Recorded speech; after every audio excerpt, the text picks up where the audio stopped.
purpose of this space is to create a very safe environment for people to share a moment of their lives.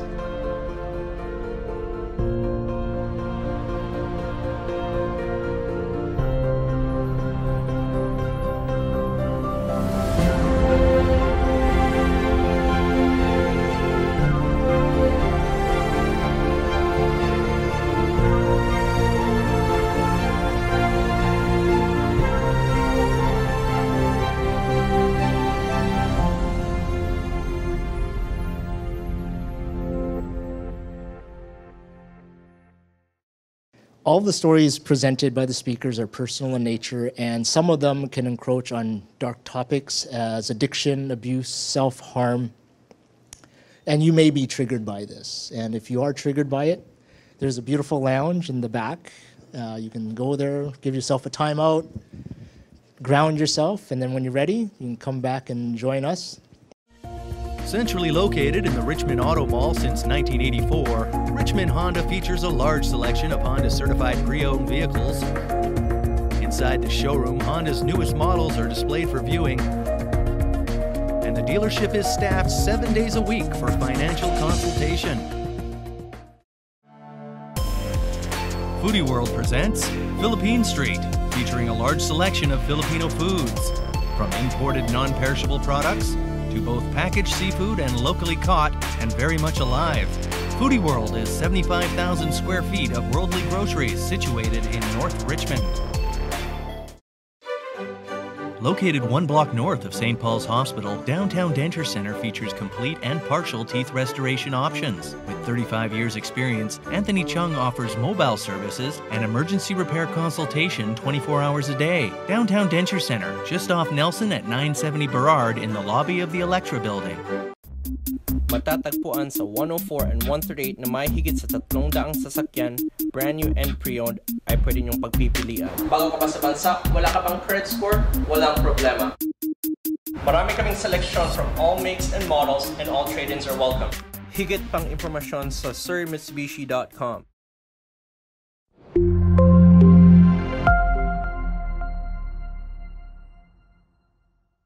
I am Winston Young. I'm your host for tonight, and thank you for coming to the next episode of My Story Mondays. Thank you for being here. I would like to ask that you take your phones out and put them on airplane mode or turn them off and not put them on silent. The reason being, if you do put it on silent mode or vibrate mode, in your mind, you're just waiting for this thing to vibrate, and you're not present for what's going on in this room. You're not present for yourself, the speakers, or for anyone else in the room. So I just ask that respectfully that you turn your phone off. I would like to open this show by saying when I grew up, the world was a different place. Looking at the crowd, I don't want to say that it was that much different. But as an Asian person growing up in the North Shore, it wasn't very, how am I going to put it, ethnically accepted. I grew up in a space where it was racist. We were picked on, you were pointed out. And as I thought about this story, I realized the only reason kids actually left me alone is because we owned the corner store. I had access. I had access to something that they wanted. So they couldn't really pick on me all that much because all we had to say is screw off and now you can't buy your candy bar. But with that experience growing up, I didn't really understand what was going on in the world. I lived a pretty sheltered life. It was all work in the store. If you're not working in the store, you're doing mathematics, science, physics, chemistry, all to try and get the highest marks possible to get into university. That was my life. So when I was seeing kids that were different, that had disability, that didn't act a certain way, that were different, I didn't understand what the issue was. I didn't understand why that kid got picked on. And maybe it's because that I was an outcast. I don't want to call an outcast, but an outsider that I had understanding. I'm not going to say compassion, because compassion for me came much later in life, but at least I had an understanding of what these kids were going through. And I gravitated to them and tried to befriend them. But moving forward into adulthood, those experiences did definitely warp me. It definitely caused the creation of filters that definitely warped what I thought the world should be. And then I was blessed to be able to host this show and given this mic, because by working with speakers here, I was given a glimpse into worlds that not necessarily didn't exist. I had no access to them. For example, as a straight male, access to the LGBTQ community, the worlds really didn't cross over. But having speakers from that world allowed me to go have a peek into what that life is like, and then realize that those people are no different than us. They have the same problems, they have the same issues. They feel alone just like we do, or just like I did. So with that, I ask you just to open your minds just a little bit tonight, and then just be present to the people coming on stage, because they all come from all different walks of life. And they're going to share a moment with you and then give you a glimpse into a moment, into a space that we might not have access to otherwise. All right? So I'm going to put on the host hat, and we'll get this show started.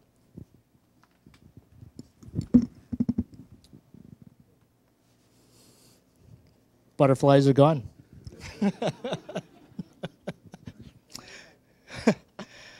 So with that being said, with that opening, when I grew up, there was I really had this filter that I had to go and prove myself to the world. I remember walking into a class and the kid turns around and literally says, "What the hell are you doing here? You don't belong in here. Why are you here? Go home." And I just kept my mouth shut, sat at the back of the class, and kept those words inside of me. I kept all that anger inside of me. And the only way that I knew how to deal with it was to prove to the world that I was better than anyone inside that room. Not necessarily the best way to live a life, but that's how I dealt with it. Now, moving forward into adulthood, it really warps everything that I did. I had to make more money. I had to have better toys. I had to have more flash, more cash, the prettiest girlfriend, all for what? Just to prove to the world that I existed, just to prove to the world that I was somebody. But at the end of the day, I realized I was nobody. So along my journey, again, I was blessed to have certain people cross my path. People who also had a disadvantage in life, was able to show me in very special ways how to conquer it in a more functional way than I did. And I invite Jamie Lange to share that story. My name is Jeevan Bath. Suki Bath has been selling quality pre-owned vehicles for 37 years. All of our vehicles come with a certified inspection report, and history reports are available for all vehicles. All of our sales staff is fully licensed. Visit sukibathmotors.com today. Foodie World has 75,000 square feet of imported and domestic products, with a large selection dedicated to our Filipino kababayans. With an in-house butcher, variety of seafood, and produce from around the globe. Open every day until midnight. Foodie World, 1 block east of number 3 Road off Sea Island Way in Richmond. Open 7 days a week, Richmond Honda showcases a variety of certified previously owned vehicles. Inside are the newest Honda trucks, sedans, SUVs, and crossovers. The Parts and Service Department features a drive-up, drop-off along the side of the building at Richmond Honda, celebrating 33 years inside the Richmond Auto Mall.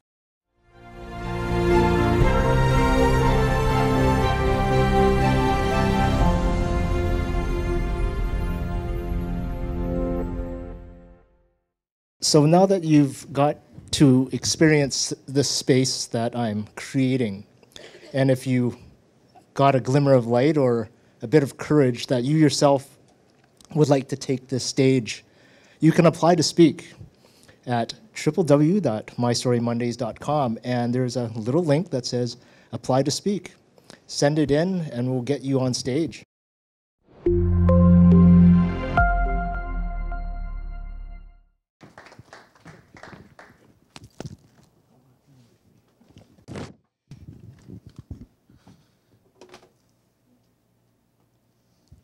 Thank you, sir. Give Winston a hand for me, will you? It's an awesome event we got here. So as Winston said, that I grew up a little bit differently. As you can see when I'm walking here, I've got my own signature, a little swagger here, and I'm going to throw a question out to the audience. Is there anybody in the audience that had been faced with a dream that's come true for them? Show of hands. More than once? Wow. Okay, well, I'm going to talk about 6 dreams that I had that came true. And as Winston said, and as you can see, the walk's a little bit different. I was born 3 months premature and was diagnosed with cerebral palsy at a young age. In fact, it was 12 weeks before my parents found out from the doctors that I was actually going to live. Nope, we don't think he's going to make it. Every day, got a phone call. And finally, after 12 weeks, yeah, we think he's going to make it, but don't get your hopes up, folks. He's not going to live a normal life. And after the first year, I wasn't walking. Now, can anybody tell me what age a child starts walking? About 1 year? So after the first year, I wasn't walking. And doctors are saying, told you. But by the time I was 3, I had some motivation. I had a younger sister, 2.5 years younger. We took our first steps at the same time. And as a 4-year-old, I didn't understand that that's what I was supposed to do. I just didn't want to get beat by a girl. And as I got a little bit older, I saw my friends riding bicycles, and I wanted to learn how to ride a bike, and I got told, oh, don't get your hopes up. But so they decided to give me a chance and gave me a big red tricycle. Big white wheels on it. It was really low geared and really hard to pedal, and my best friend nicknamed me the snail because it was so slow. And as things progressed a little bit, my friends were skiing, and I want to learn how to ski. And you know, in the meantime, growing up with a walker and having to hang onto a walker, I'd fall on my face. And I'd lie in the driveway, and my mother would say, get up. Get up. You have to learn how to stand up. And when I learned how to ski, I had a friend of the family teach me how to ski. And thinking, well, with my awkward gait, how do you ski? We figured out that my arms were stronger, so hands on the knees, pushing the knees to steer. It's not traditional, but I found a way. I wanted to learn to drive a car as I got older, and again, doctors are going, no way. In fact, I learned how to drive on a standard transmission because I knew the doctor would say I couldn't. At 9 years old, I was ripping around on a motorcycle with all my friends, and then I woke up. That was a dream. So by the time I was 16 years old, I walked into the doctor's office and said, I want my motorcycle license. And the doctor says, not a chance. So I did what any 16-year-old kid would do. I told him to jump in the lake, to put it politely. At 18 years old, I walked into a motorcycle training school. Nobody said a word. I go through all the motions and pass the course after 2 weeks. And then I found it just a couple of years ago that when I walked into that course, all the instructors except one guy said, there's no way. He says, oh, no, let's give him a chance. I found out later that I passed at the top of my class. They let 2 people go that weekend. They couldn't finish. When I asked the instructor why he thought I passed, he says, because you wanted it. You're focused. I had other goals. I decided to go scuba diving. And I had some instructors at the scuba diving school, and they're going, I don't know. So I'm now a certified scuba diver. And just a couple of months ago, I did my first deep dive at 90 feet.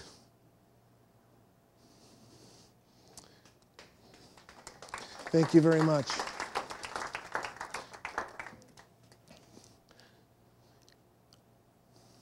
And a couple of years ago, somebody gave me the idea of walking the Vancouver Sun Run. Here in Vancouver, the Vancouver Sun Run is a 10-kilometer or 6.25-mile run, and I decided, yeah, I'm going to try that. So I trained for it for 2 months. And my neighbor was so blown away, he decided to do a video for me. And I walked the Vancouver Sun Run out of 49,000 runners. I finished after 2 hours and 15 minutes.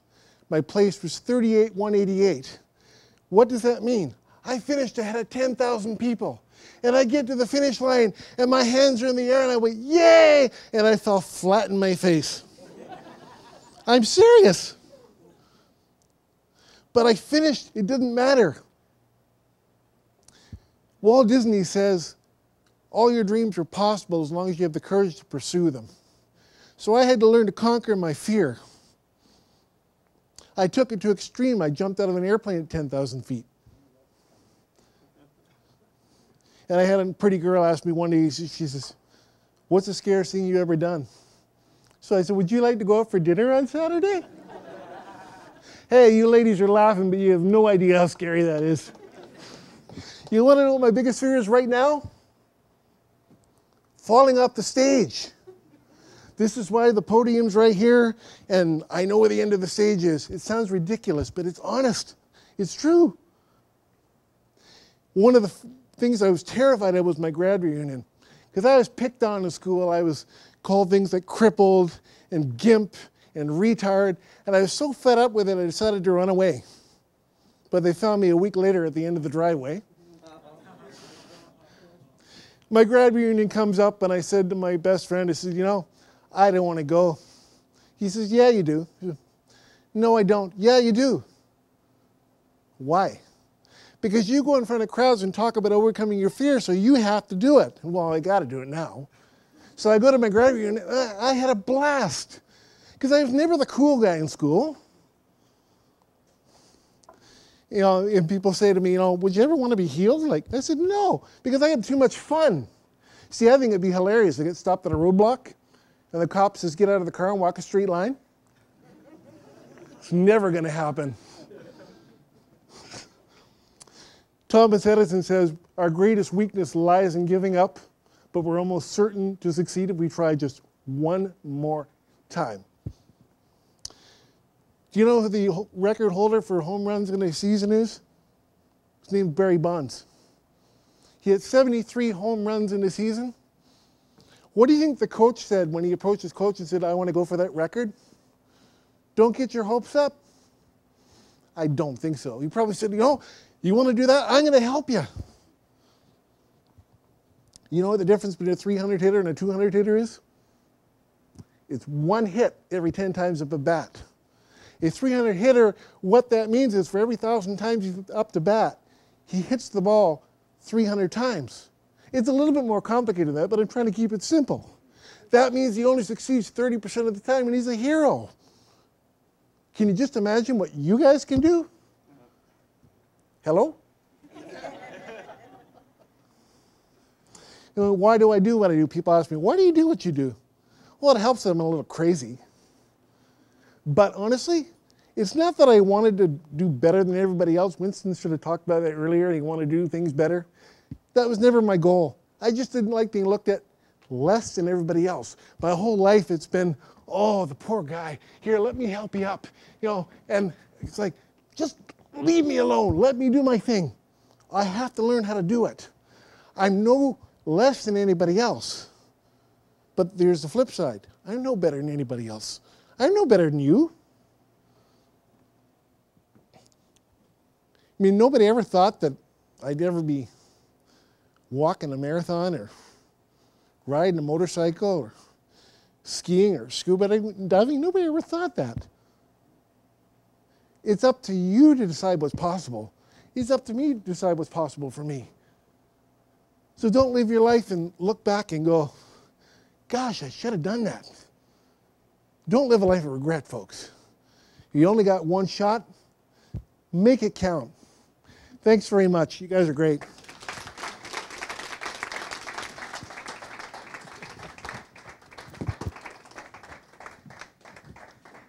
Jamie Lange.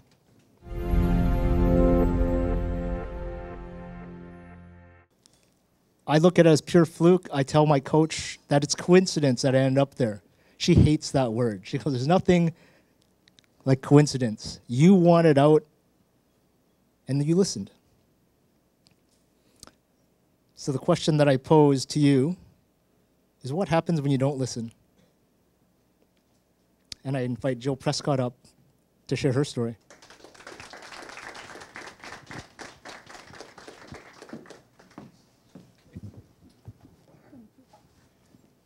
Thank you. It's 2012, and I'm a finance manager in the automotive industry. I'm in my 20th year. I don't like what I do anymore. My life isn't happy and fulfilled any longer. So at the same time as I'm a finance manager in the car business, I'm also in an intense leadership training program. Now, this leadership training program would have me go 1 weekend, 1 month to New York, and 1 weekend of another month to San Francisco. Well, this particular weekend was going to be the very first time I went to New York. Talk about excited. We left the night before so we could arrive the day before the conference. And we get there in the morning and get settled in. And of course, I'm going to go shopping. It's New York. So I head out for the day. And the city, has anybody been to New York? Isn't it friggin' unbelievable? It is such a vibrant, exciting city to be in. It feels great. And I got some really great deals. So there was that. So I went back to the hotel room, got a really great night's sleep, and I went to the conference the next morning. I walk into the room, and there's, I don't know, maybe 250 people altogether. And I was very excited for this. I was seeing some people that I didn't get to see very often again, and the energy in the room was just alive. So I made my way to my seat with a friend of mine that I had traveled with, and we were getting ourselves all organized, putting my stuff away and hanging up my purse on the side of the chair. And I turned to him and I said, "Oh my God, I am so excited to be back in San Francisco. I'm going to the wharf for lunch. Are you going to come with me?" And he looked over and he put his hand on my shoulder and he said, "You know we're in New York, right?" And I'm like, "Okay." And he turns back to his friend, and I'm thinking the whole time, like, I don't know what's the matter with him, but this is definitely San Francisco. And I'm going to the wharf at lunch. And I stood there for a minute, and then I started to feel a heat. Started at the bottom of my feet, and rose up my body. And I started to get dizzy, so I sat down. And I put my hands on my forehead and my head between my knees because I thought I was going to pass out. And then everything went blank. I had no idea where I was. It took 2 or 3 minutes for this to pass. And I sat up straight again, and I looked around the room, and I realized that actually, yes, I was in New York. I'd had no idea. With tears in my eyes, I turned to my friend and I said, "Something is seriously wrong." But that event was the proverbial straw that broke the camel's back. You see, I'd had other things happening before I got there for a few months before. I was having out-of-body experiences. I was getting lost in my own neighborhood. I would leave work to drive home, and I would have to pull over to the side of the road because I had no idea where I was. And I have to sit there for a minute to sort myself out, and then I would realize I was maybe 2 or 3 blocks from my own house. I would go to read something, a book or a sign, and the words would be all jumbled. And it would take a minute for them to clear themselves up. So when I got back from New York, and at that point, I really was just putting it up to stress. My job was extremely intense. I was being bullied at work by one of the business managers I was working with. My marriage had broken down. I had financial problems. So I thought that's all it was until New York. And when I came back, I made an appointment with my doctor. During the first appointment with her, I explained to her what had happened, and she started doing cognitive testing. Alzheimer's and dementia run in my family, and I was scared that perhaps I had early onset Alzheimer's. That was not it.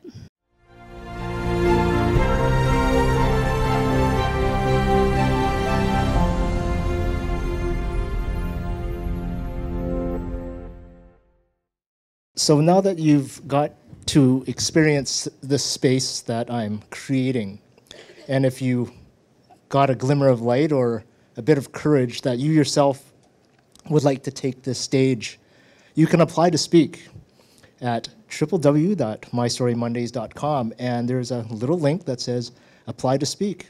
Send it in and we'll get you on stage.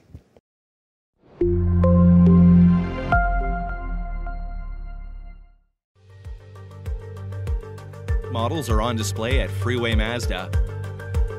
New Mazda sedans, crossovers, and SUVs surround the facility, and fully loaded versions occupy the floor of the showroom. At Freeway Mazda, 154th Street and 104 Avenue in Surrey. Kingsway Sushi is an all-you-can-eat restaurant with a large selection of Japanese and other Asian cuisine. The restaurant is located 5 minutes from Metrotown Centre, on the Vancouver side of Boundary and Kingsway.